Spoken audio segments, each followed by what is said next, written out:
Ndakudza pafoni kuti ndine nhumbu saka ndauya tete wangu watonditi ndoye kuno. Ndakudza inini pafoni kuti nhumbu yautaura kuti une nhumbu haisi yangu.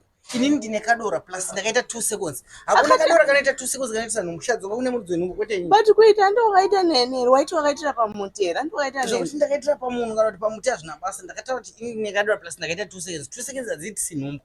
Ina unaka kupa nhumbu iyo kwete inini. Ini ndikuziva kuti nhumbu yako ini ndauya panapa ndopandanzito ende ana dhedhi wangu nehanzvadzi yangu havafaniri kutombopindira nyaya iyi. Ini ndatouya panapa. Dhedhi wako nehanzvadzi yangu ngavanopindira pazvakatangira kune akakupa nhumbu neakakuziva kubhandira kwete inini usada kutombondipomedzera kuti nhumbu. Handisi kukupomera nhumbu yangu itori ava.